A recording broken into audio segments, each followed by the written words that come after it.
specific topics. In some cases, I'll be presenting materials that are presented in more detail in another webinar that's been recorded with materials available online. So if we go to the next slide, before I dive in, I'd really love to get a sense of who's in the room.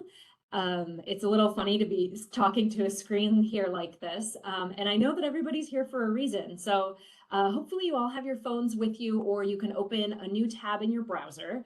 With your phone, you can scan the QR code that you see on the screen here, so you can engage on the questions that I'll be asking here and there, or you can open your browser and navigate to menti.com, where you would enter the code that you see here in a couple of places on the screen, 75862100. So I'm going to give folks a moment to do that. And if we go to the next slide, I'll tee up the first question. So the first question is, what does energy mean to you? Or put another way, how do you relate to energy? Do you work directly on energy-related issues? Does some of your work relate to energy, even if it's indirect? Maybe you read about energy issues in the news and are interested, or maybe, like my husband, you are just glad that the lights are on, and that's about the extent of it.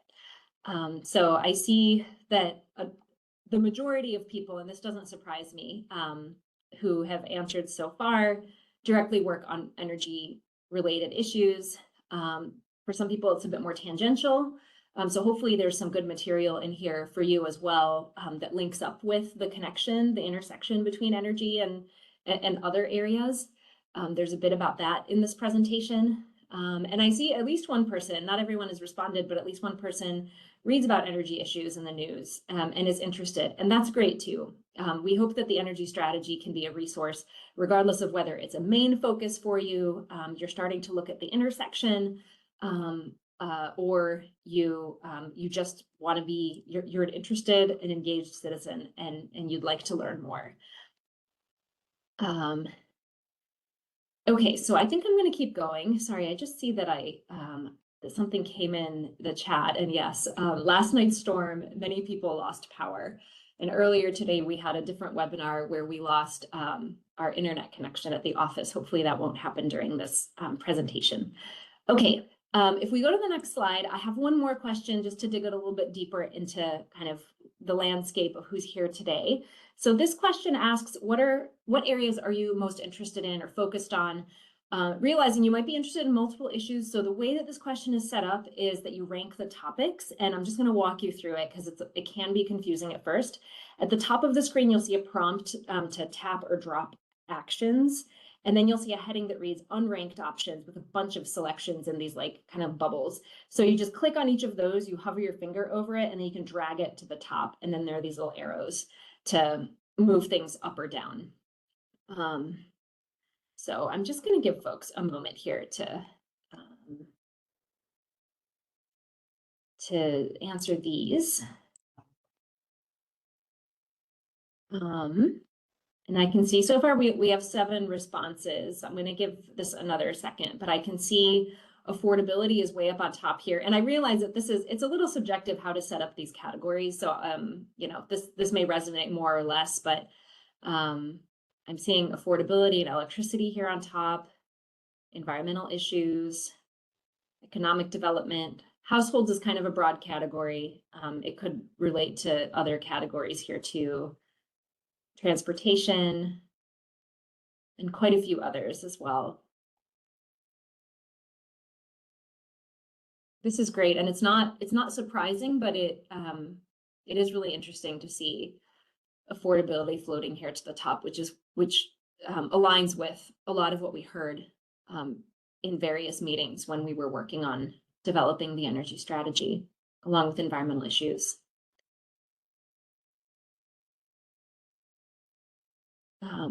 Which just bumped up. So please feel free to keep answering if you haven't finished. This will tally because I'm not going to move to another question for a little while, but appreciate you all answering and giving me a sense of interest here. I also see economic development is in there pretty high, which is another area that we looked at. All right, so let's move on to the next slide. And I'm going to go into some background context before I dive into more detail. Odo undertook development of this strategy following passage of House Bill 3630 in 2023. The assignment that the legislature gave us was to identify pathways to achieve the state's energy policy objectives. The question was not whether we could meet those objectives, but how we could do it, taking into account energy demands and trends, energy burden and affordability, natural resource impacts, and various other factors that are laid out in the statute. The legislation was not specific as to what the state's energy policy objectives are. That was left a little open. So we consulted with other state agencies, with experts, with interested parties. And after that consultation, we included statutory and regulatory directives like House Bill 2021, the Climate Protection Program, and Executive Order 2004 as key policy drivers. We also considered affordability and reliability as essential energy policy objectives. The bottom line is that what we solved for in the modeling exercise that I'll talk about in a moment, and our area of focus for the energy strategy was how do we achieve clean, reliable, affordable energy within the policy and statutory framework that the legislature has set out over the years. Next slide, please. So why an energy strategy? If we go back to before the passage of House Bill 3630, the Oregon Department of Energy, ODO, recommended in our 2022 biennial energy report that Oregon would benefit from developing a state energy strategy. That biennial energy report I just mentioned is a report that provides an overview of Oregon's energy system every 2 years, and it also sometimes has more in-depth articles. And so this was one of those in-depth articles that looked at what other states had done, and we realized that we would benefit from doing something similar. Oregon has different laws and goals across the electricity, transportation, and gas sectors. There's overlap between them. You can see here on the right some of the ways we expected an energy strategy can support meeting our diverse policy objectives. I also will add that many rapid changes have occurred across the energy sector over the last 5 years, including during the development of this strategy. These include rising electric loads, increasing energy bills, and more extreme weather events. We've also seen changes in federal policy. And as the landscape has evolved, we've worked really hard to evolve the energy strategy and the vision for the energy strategy with it. We know that investments in our energy systems need to happen whether or not there's an energy strategy. We need to upgrade our electricity system to meet increasing demands and deal with aging infrastructure. Oregon households need to replace furnaces and cars over time. The question is how to ensure the investments maximize benefits to Oregonians, minimize harm, avoid disproportionate effects on environmental justice and energy burdened communities, and advance key priorities like energy affordability, public health, and economic development. And many of these things are things that we saw in that list of priorities. If we go to the next slide, the first step in developing the energy strategy and the information that helped us shape the recommendations was to undertake an exercise that looks at our energy system and models or investigates different ways that we can meet the energy needs of Oregonians over time. We contracted the Clean Energy Transition Institute and Evolved Energy Research to do this work. The modeling reflected the effects of energy policies over the entire economy over time. It accounted for changes to population, introduction of large loads like data centers, and different technologies and their costs over time. We looked at a time frame from 2024 to 2050 in 5-year increments. And the results of that exercise provide valuable insights into the costs and benefits of different ways that we can meet our energy needs and policy goals. If we go to the next slide, please. We also talked about things that the modeling alone couldn't do. This slide summarizes several other areas that we considered in developing the energy strategy as required by the legislation and discussed by the team with other agencies and with external partners, as well as with tribes. I'll talk a bit about the modeling first, and then I'll talk a little bit about how we incorporated some of these considerations into additional analysis that informed the energy strategy. We go to the next slide. Here is one of the key findings from that modeling exercise. The energy strategy was structured to help, the energy strategy modeling, excuse me, was structured to help understand what a least cost pathway to achieving Oregon's energy needs and policy goals might look like. So each line you see here represents a different pathway, a different way of meeting our energy needs over time and out to 2050. The left side with the dollar signs shows cumulative cost. So essentially how the costs of meeting our energy needs under each of those scenarios differ and how they add up over time. The zero line, kind of the baseline, represents the reference scenario. So this is all in comparison with the reference. So the reference scenario was the starting point. It was the path that incorporated it was a path that incorporated high levels of energy efficiency measures and electrification of end uses, which is consistent with least cost actions identified in numerous other energy transition studies. The colored lines represent the other scenarios we modeled, each representing a different way of meeting our energy needs. And as you can see here, we're showing economy-wide costs of each of those pathways compared to the zero reference scenario line. Just to be clear, the reference scenario is not a zero, it requires investment. So it's not that there's not a dollar amount attached to the reference, but here we're doing a comparison with the reference. So each of these different scenarios, each of these lines represents an important question that we asked where we made a change to the reference to see how things would be different if something changed. So for example, what if we rely more on distributed resources? So that's the pink line, number 5. What if we limit building in-state electricity generation and instead rely more on imports? So that's the orange line, number 4. What if we delay building efficiency, energy efficiency in buildings and electrification? So that's green line, number 1. Or what if we delay transportation electrification, which is represented by yellow line, number 2. The colored lines here are the economy-wide cost of those scenarios compared to the reference. And as you can see, they all are more costly over time.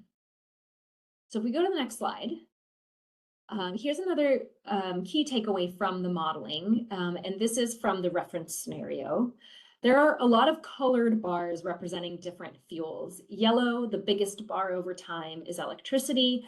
The different grays towards the bottom are different kinds of liquid and gas fuels like gasoline, diesel, or natural gas for heating, for transportation, for industry. And together, these are all the fuels that supply and power our economy.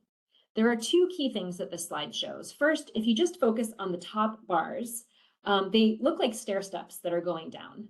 That represents a reduction in the total amount of energy we need for our cars, homes, businesses, for every kind of way that we need to use energy. And it's going down, which is significant. So in 2050, that stair step is 22% lower than it was in 2024. So even with data center growth, other economic population growth, the model finds that we can meet our energy needs with less energy overall. The main reasons for this are energy efficiency and electrification. Most of the savings come from the transportation sector because electric vehicles use energy about 2.5 times, 2.5 times more efficiently than gas-powered cars. We also see significant improvements in energy efficiency in buildings and in other sectors. The second takeaway, okay, so that's the first one, if you just focus on the stair steps. The second takeaway focuses on just the yellow bar, and that grows. This is the effect of electrification. So switching to electric vehicles, electric heat pumps, electric water heaters. These are all measures that save energy, but they also shift the source of energy from direct use fuels like gasoline or natural gas, called pipeline gas here, to electricity. I also want to point out that we still have fuels in the system over time, and that's an important theme that you'll see later. Okay, next slide, please. So you might ask, how will we meet that rising demand for electricity, that yellow bar? The question is really pressing in the next 5 to 10 years in particular, because of rapid demand growth, a lot of which is driven by data centers. So I focused the slide here on the time period to 2035, and this slide shows the different ways we generate electricity. So previous slide was energy. It included fuels and electricity. This one is just that yellow bar from the previous slide, just electricity. Hydro power continues to be a foundational resource, but we see that it's not enough. We see significant growth in solar and wind capacity. We see that we continue to rely on natural gas, and we even see some new small clean gas generation plants under 25 megawatts in 2035. They're small to comply with existing laws, and that clean gas is essentially either renewable natural gas or hydrogen. So these plants are there to meet the challenge of those coldest or hottest days of the year. They don't run very often, but they represent a very real need for a generation to match the most extreme days on the system, often punctuated by extreme weather. This is an area that utilities and others are looking into, and we know that clean gas is not the only option. It was the option selected by our model based in that kind of least cost trajectory based on technology options and costs that we included. We go to the next slide, please. I mentioned that we undertook several additional analyses to dig into some of those considerations on that flower slide. So I just presented some of the key takeaways from the energy system modeling. We also did some additional analysis on other areas, and jobs was one of those topics. This slide and the next few provide a snapshot of those studies, and there's more information on these studies. I'm really just scratching the surface here. We have webinar recordings, key takeaways, documents, and slides on our website. So this slide shows the change in jobs from 2024 to 2035 across transportation, buildings, electricity, and fuels sectors. You can see if we were to realize the trajectory set in the reference scenario, which is kind of what's driving this job growth here, we would see job growth in buildings, electricity, and fuels sectors, but we'd see some job losses in the transportation sector, and those losses come from reduced maintenance, essentially. So electric vehicles don't require oil changes. They require fewer repairs and replacements, and also fewer fueling stations. So that's where that reduction comes from. We go to the next slide. I'd like to highlight another analysis that we undertook that we called the Energy Wallet. And again, we undertook these analyses with consultants with the Clean Energy Transition Institute leading the work with the analysis and cooperation with other consultancies. We wanted to better understand the potential effect of individual households or on individual households of adopting an electric vehicle or a heat pump. So we looked at 5 sample households taken from real world data. You can see them up top here. Each of them has a name. So going from left to right, we had a single family home in a rural cold climate, an urban single family home, a manufactured home, and a multi-family home. Some of these homes were served by gas, some by electricity. And we also looked at a range of possible electricity and natural gas rates.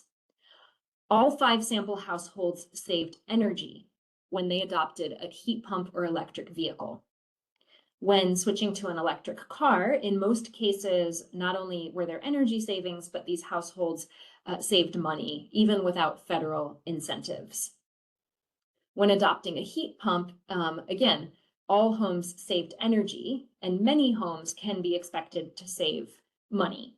But the picture is more complicated, and you can see here some of the factors that affect the cost of switching to a heat pump, and there are things to keep in mind when considering policies that support access to efficient heat pumps. I'll just point one out, which is the need for air conditioning. We found that where there's a need for air conditioning, a heat pump in one device offers you heating and cooling.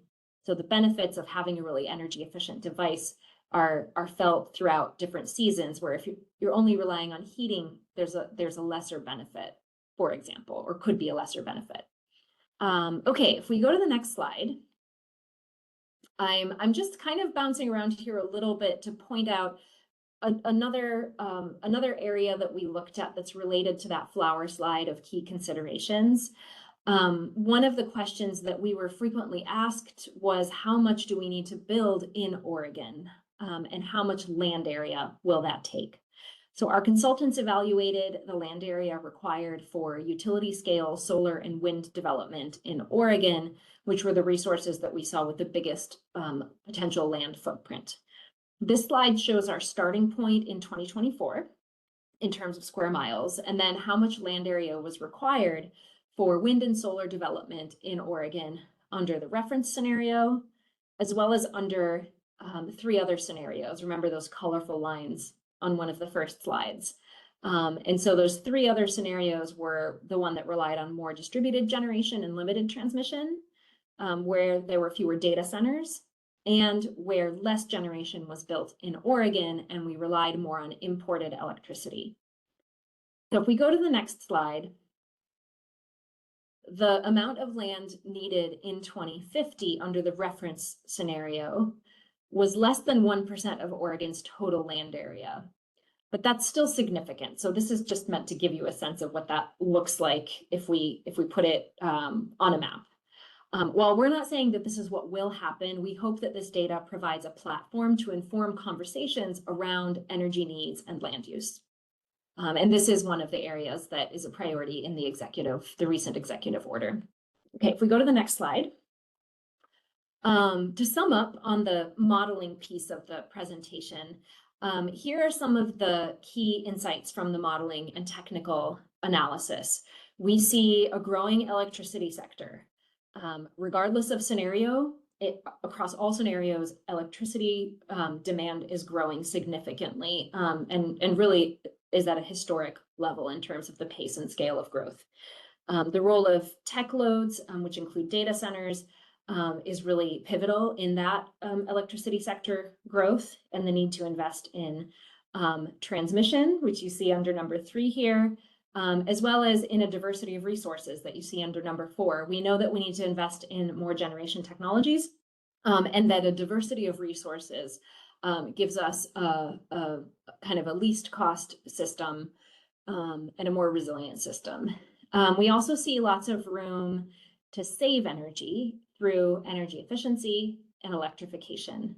And as I mentioned earlier, low carbon fuels play an important role, particularly in hardest to electrify sectors. Those include things like aviation, long haul shipping, long haul heavy duty transportation, and some industrial sectors. Okay, so I'm going to pause for a second. I'm going to bring back the Menti poll. So if we go to the next slide, and you can get your phones ready again. It's the same code. So if you didn't close out that page, just refresh it and you'll get the next question. For anybody joining who may have missed the beginning and joined a little bit later, if you just scan this QR code or go to menti.com and enter the numerical code you see here, 75862100, that'll take you to the right place. Okay, if we go to the next slide, this is the same kind of question as before. It's kind of a click and drag prioritization question. So from those key insights that I just presented, I'd be really interested to see which are most applicable to your work. And we have here the growing electricity sector, tech loads, transmission expansion, need for a diversity of resources, electrification and efficiency, and low carbon fuels. I'm just going to give us a second so that folks can work on that.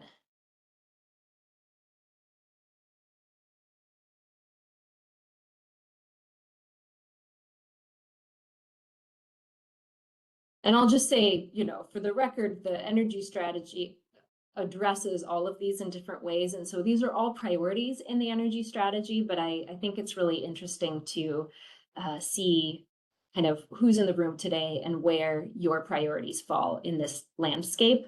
The presentation and recording will be available online. We'll put it up pretty soon after the end here. So for whoever asked that question, I saw it pop up. Yes. In fact, I believe we already put the presentation up this morning. Okay, so I see electrification and efficiency up top, a need for a diversity of resources, growing electricity sector, It's interesting to see that there's a lot of interest in today's webinar on electrification and efficiency. It's a little farther ahead than some of the others. This is not a prioritization of what's important, by the way. This is really to get a sense of who's in the room. Okay, so again, I'm going to move on in the interest of time, but please, if you haven't finished answering, feel free to go in there, because we'll have a look at this afterwards and see kind of where this landed. If we go to the next slide. So modeling was an important input into the energy strategy, as was the technical analysis, but engagement was equally as important. House Bill 3630 asked Odo to conduct robust policy engagement on the energy strategy. We took this very seriously, and the energy strategy has been strengthened by the diverse perspectives of people who took part in our process. What you see on this slide are the various ways that we engaged with interested parties and experts over the course of developing the strategy. In August, we released a draft strategy for public review and comment. We received, and that's just a snapshot, but just to give you a sense, we received 115 comments in total. That was over 700 pages of comments. As you can imagine, not all comments were consistent with each other. People come at these issues from different places. We did consider all of these comments and made many changes to the report in response. And I just want to say that we really appreciated everyone who contributed to the process through written comments, participation in our advisory group or working groups, or through other engagement throughout the process. And we appreciate everybody who's here today. We go to the next slide. You can see here a summary of some of the main messages that we heard. I can't fit them all on one slide, but we heard a number of concerns and of priorities as well. So concerns included concerns over affordability, equity, resource adequacy, the cost of regulation, wildfire liability and risk mitigation. What does electrification mean in terms of the effect on the power system, but also access to those technologies? And the availability and role of different generation technologies. We also heard a number of priorities, and I'll start with strong support for energy efficiency, which, if there was to be anything close to consensus on anything, it was that energy efficiency needs to continue to be a priority resource, and there's really strong support for it.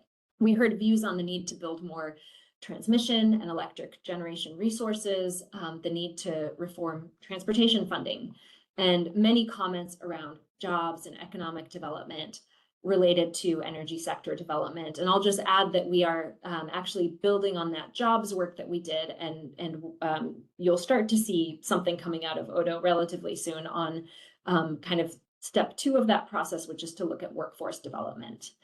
So we made changes based on the feedback that we received. I've already mentioned that. I just want to give a few examples. There are a couple of new sections to address the request to prioritize actions and to provide more context around some of the questions around affordability, electrification, land use, and the electricity resource mix. We added a new action focused on economic development and another action on wildfire liability. We worked to better integrate themes from the equity and justice framework into other parts of the energy strategy. And on our website, you can access the full comments that we received, as well as a comment summary document that is organized to be easily searchable and kind of organized by priority topic areas.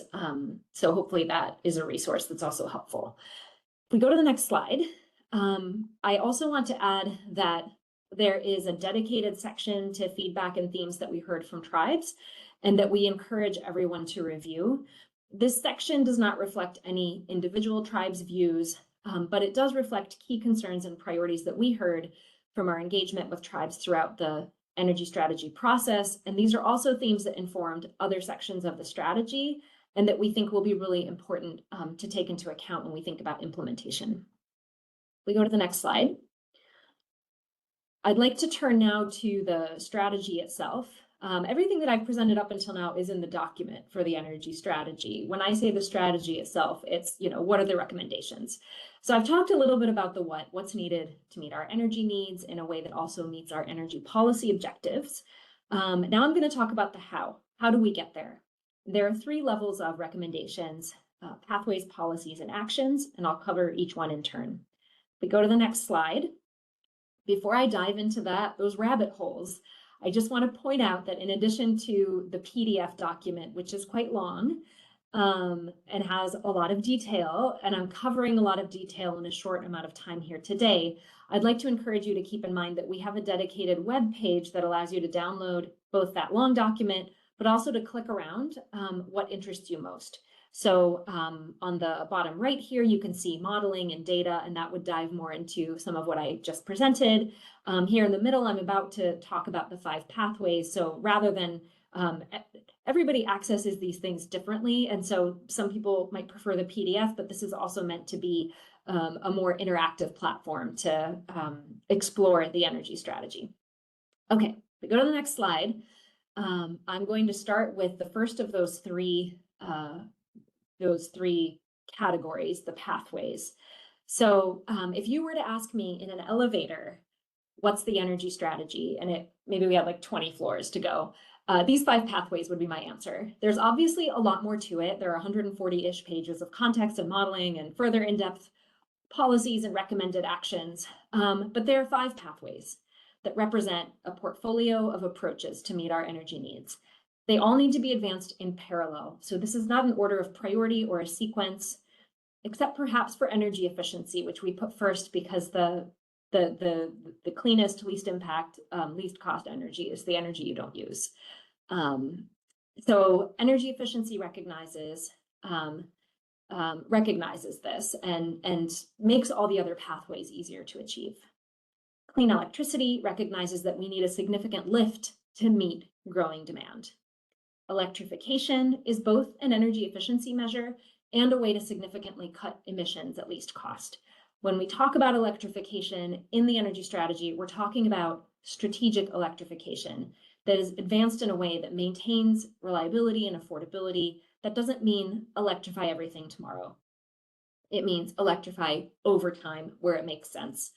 Low carbon fuels are a strategic priority. There are sectors that are hard to electrify, and fuels remain important for reliability of the electric grid, and it's important that they get cleaner over time. And so there's a strong focus on low carbon fuels. And resilience is something that we seek to advance across all of the other pathways. As we invest in our energy system, we need to consider whether we can both move towards cleaner sources of energy and support resilience. For example, solar panels with batteries for when the power does go out. Those are both clean energy solutions, but they can also support resilience. Weatherization and heat pumps can provide space cooling and a haven from outdoor smoky air during hot days and wildfire season. And that's just a small snapshot of a really broad conversation that's happening in a lot of forums around resilience from an electricity perspective, from an individual household, a community perspective, etc. Go to the next slide. Each of the pathways presents a direction for our state, as I've mentioned. So in the discussions informing those pathways and how we advance them, we often heard about risks and barriers, but also benefits. So we've worked to reflect these in the report and in our thinking, which needs to be, we're really working to be realistic and solutions focused. And so this is an example of what you'll see in the electrification pathways and policies section of the report, and why we have that focus that I just mentioned on strategic electrification. Electrification refers to adoption of electric technologies like electric cars and trucks or heat pumps for heating and cooling. You'll see several reasons why, and I've mentioned some of them, why electrification can help us reach our objectives and the risks and barriers to keep in mind. And you can see some of them laid out here. So these risks and barriers are not reasons for inaction, but they are reasons to act thoughtfully. So we have a section on risks and barriers for under each pathway. I'm about to talk about policies, and each of those high-level policies has a risks and barriers section. So we went through this thought process in quite a bit of detail in developing the energy strategy. If we go to the next slide. So as I mentioned, for each of the 5 pathways, the energy strategy lays out some specific policies that provide additional direction on how to move forward with that pathway. So these are, I'm about to talk about the high-level policies that again are meant to be directional. They're not yet as specific as the actions, which I'll talk about next. So if we go to the next slide, what I'm going to do here is cover the policies for each pathway, but it's going to be a quick orientation because there's a lot of detail here, and I'm happy to answer questions. So the energy efficiency pathway has 3 policies. They're focused on, the first one is focused on residential and small commercial buildings, the second on industrial facilities, and the third on transportation, with a focus on alternative modes of transportation like walking, cycling, and public transportation. We go to the next slide. Under the clean electricity pathway, there are 4 policies. The first focuses on building the electricity infrastructure that we need while avoiding, minimizing, and mitigating negative effects. And again, this is a big area of focus in the recent executive order. The second focuses on the demand side flexibility. For example, electric vehicles can contribute to peak demand, or they can actually help utilize existing infrastructure if they charge off peak. Third, it's important to consult with and engage with tribes regarding energy development to understand their concerns and identify opportunities to support tribal priorities while minimizing impacts. And fourth, as part of a regional electricity system, it is important that Oregon cooperate with neighboring states and regional entities to advance our state's interests. We go to the next slide, please. So turning to electrification, the first 2 electrification policies focus on advancing transportation electrification and investing in charging infrastructure. The third focuses on strategic electrification to provide affordable, reliable, and clean solutions across residential, commercial, and industrial sectors. If we go to the next slide, we have 2 more here. Under low carbon fuels, you'll see 3 policies. The first low carbon fuels policy focuses on development and expansion of low carbon fuels and fuel infrastructure. The second focuses on the demand side of the equation, what's needed in order to support the transition to low carbon fuel use in the hardest to electrify sectors like aviation, rail, shipping, long haul trucking. Finally, a managed fuels transition will be important to minimize stranded fuel assets while we think about how to either leverage existing infrastructure to support clean fuels or apply expertise from fossil fuel sectors to technological innovation. We go to the next slide. The 5th pathway is resilience. So there are 3 policies here. Resilience includes evaluating cross-fuel interdependencies and vulnerabilities with a focus on electricity and natural gas coordination. It's important here, secondly, to fund resilience measures across the energy system from utility level to communities and homes. And we saw a lot of interesting intersections here between clean energy actions that can also advance resilience. And third, it's essential to promote emergency response capabilities through the energy transition so we can prepare for, respond to, and recover quickly from emergency situations. Okay, if we go to the next slide. Okay, I realize that was a flyby. Again, recognize people are here for different reasons, and I'm hoping that this is providing a bit of a roadmap on how to navigate the energy strategy. Last but certainly not least are legislative and policy actions. So in addition to the pathways and policies, the energy strategy includes 42 recommended actions focused on the next 4 years. House Bill 3630 asks us to periodically update the energy strategy, and 4 years is the time frame that we recommend that would leave time to implement the strategy, but not wait too long to reflect, gauge progress, and course correct if or where needed. So in the energy strategy document, actions are, and I think we can go to the next slide here. In the energy strategy document, actions are organized by sector, here bottom left. So we start with cross-cutting actions that cut across multiple sectors. Then we have actions relating to transportation, to buildings, industry, electricity, and fuels.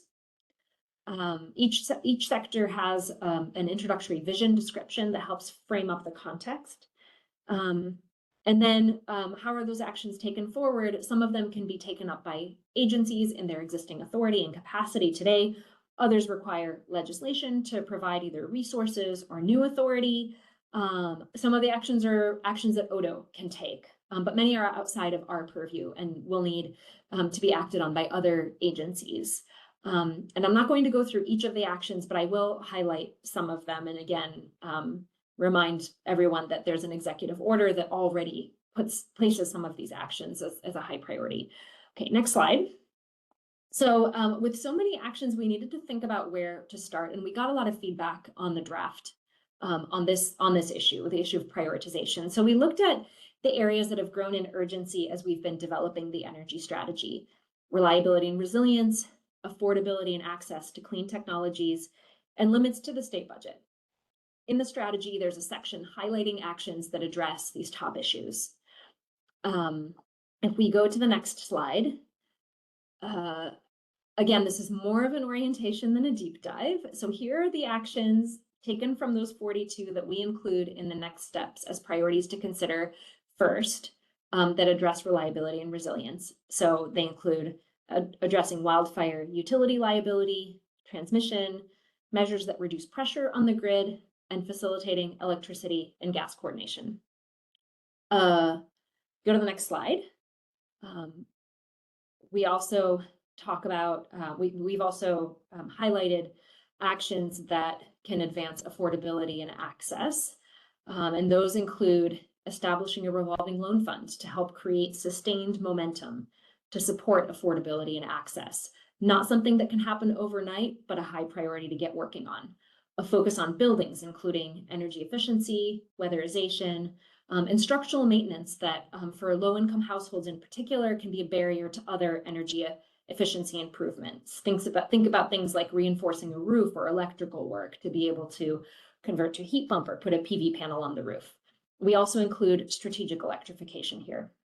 There are, if we go to the next slide, there are a number of actions in the list of 42 that could get started with minimal initial budget impact. It doesn't mean there's none over time, but here we've highlighted some of the most impactful, including evaluating transportation funding mechanisms and revenue sources to support zero emission vehicles and infrastructure, expanding local government's authority to generate and direct transportation revenues to meet local needs, align the Oregon economic development strategy with the energy strategy, and getting utilities working, investor-owned utilities working on maps that show available capacity for electric vehicle charging infrastructure, building electrification, distributed generation, and battery storage.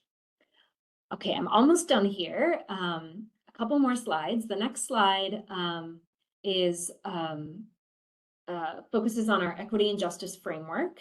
When we talk about implementation, I'd like to highlight that we have this great resource, the Equity and Justice Framework, to help think through how to achieve policy or project goals in a way that reaches everyone. Rural, urban, low income, environmental justice, vulnerable populations like the elderly or people with compromised immune systems all have different needs and may require focused outreach. So this section addresses those kinds of questions. And we encourage anyone to and everyone to print out this framework. It's kind of like a chapter in the energy strategy, but it can also stand alone. We encourage you to consult it. The next slide is just a snapshot of the website. Again, we've talked about a lot today. I've covered a lot of ground in a short period of time. There's a lot more in the strategy and on our website. So I encourage you to check out the interactive stuff that you see here on the screen. And also just want to signal that we're right now working on what implementation of the strategy is going to look like. It's not just up to us, it's up to a lot of different people out there, kind of how we move the energy strategy forward. We are happy to meet, have conversations, do more in-depth presentations. So I just want to offer that up as a kind of an open invitation to follow up with us for more. And with that, I'm going to turn to Mary and Jessica to see where we are with questions.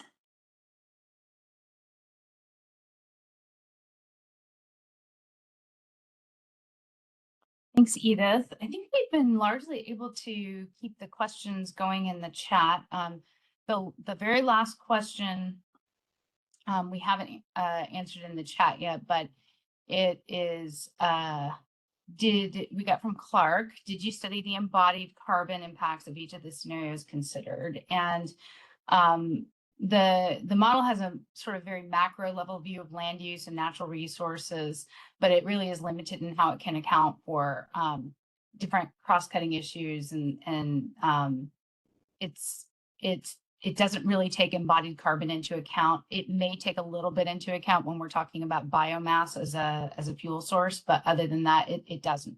So like in buildings, it wouldn't take that into account. Yeah, thanks, Jessica. But we're open if other folks have questions, throw them in the chat. Oh, just got another question in here. So first, I just want to say, John said this is such an exciting and needed project. Thank you, John. We appreciate that.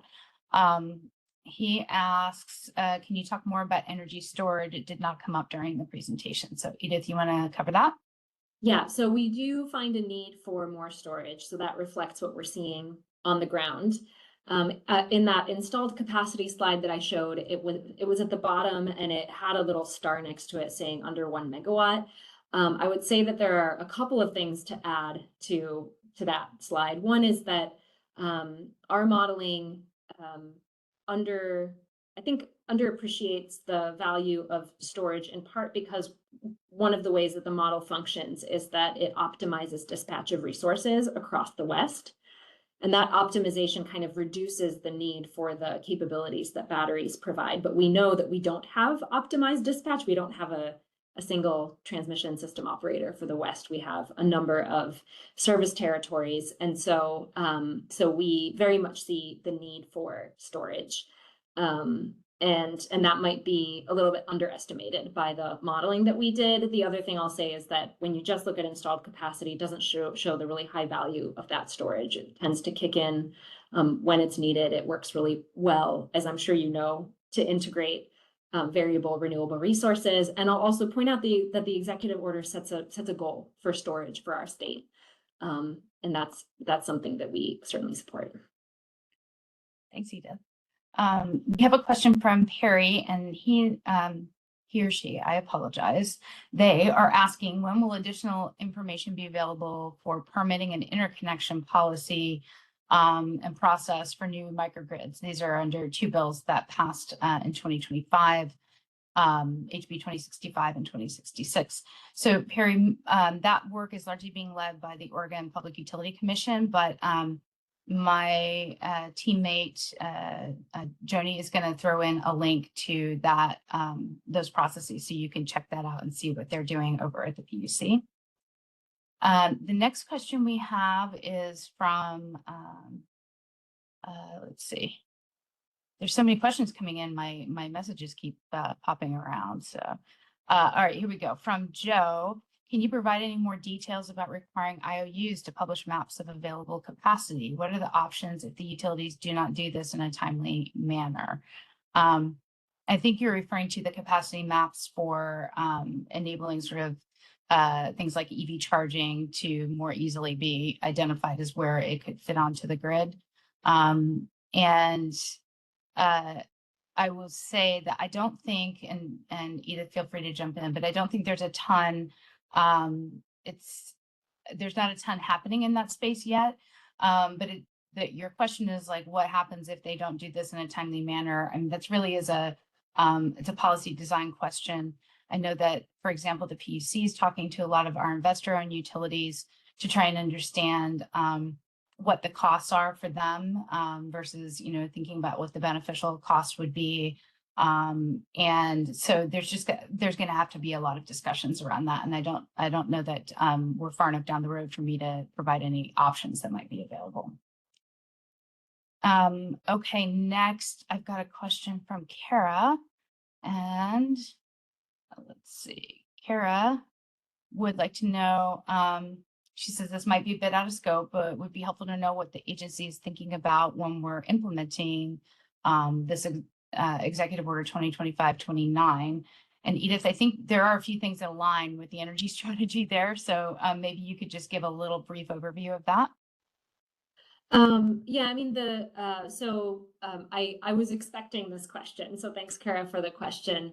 First of all, we're looking at the alignment between the executive order and the energy strategy. So, when we talk about there's an action that's focused on transmission in the energy strategy and on identifying kind of ways to get transmission upgraded or built more quickly.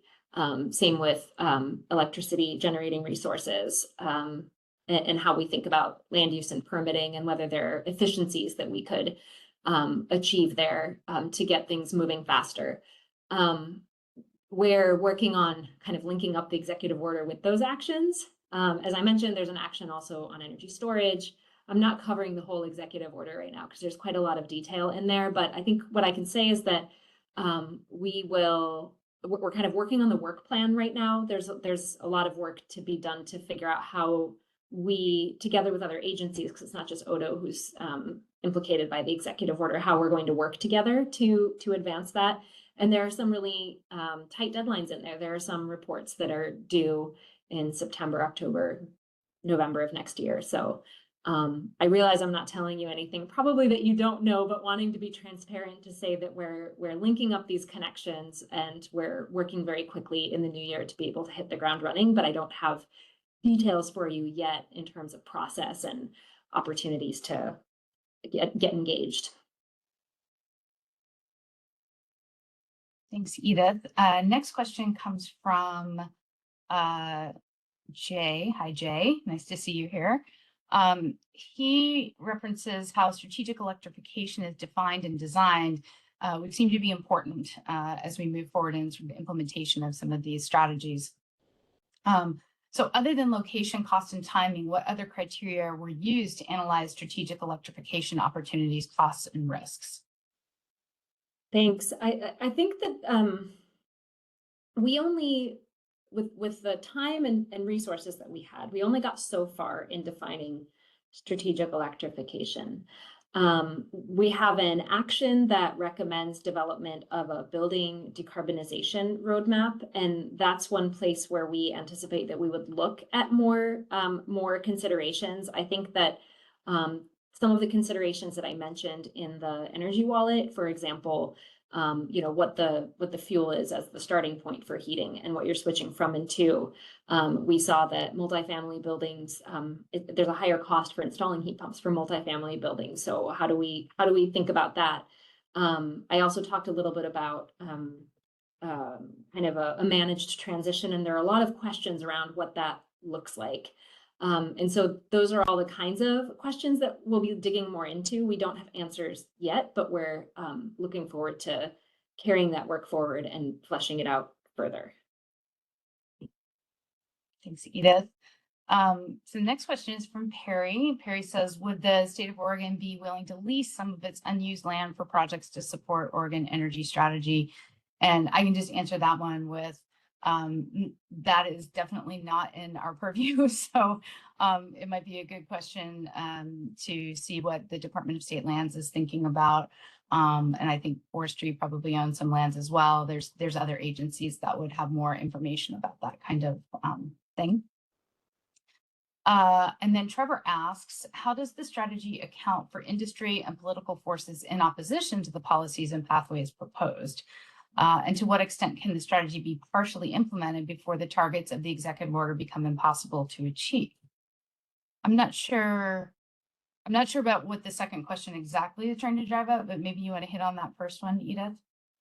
Yeah, I think, as I mentioned in an example of the landscape in Oregon is the comment that I made about comments. We saw comments that were sometimes in opposition to each other. One thing that we worked on really hard in developing the energy strategy was to hear both sides and to try to develop a pathway that kind of the most people could get behind. It doesn't mean that that everybody's going to be happy, but I think that we worked really hard to have a starting point that has a high chance of achievement. I'll also say that the pathways set out how to achieve existing policies. So those policies are already in place. The question is how we meet them. And how we meet them does require us to get out of our comfort zones and think about how we need to do things differently than we've done them up until now. Because if we just continue business as usual, we won't get there. And that, I think, is the space that you're highlighting. And I think that, we plan as Odo to continue to work in cooperation with other agencies and as much as we can serving as a platform for problem solving and for advancing these discussions. It's obviously a lot of it is not in our hands, but That's a bit of a kind of process answer for you on the question. Thanks, Edith. I'm going to do quickly answer one myself and then do our last question because we are at time. Joe asked, how does the plan build new gas generation to build new gas generation align with House Bill 2021? The new natural gas or new gas generation, it's clean gas, that is built into the model was not, it fell under the threshold of things that would have been not enabled by HB 2021. So all of them were under 25 megawatts, and that line keeps it from moving through FSEC approval, and FSEC is the Energy Facility Siting Commission.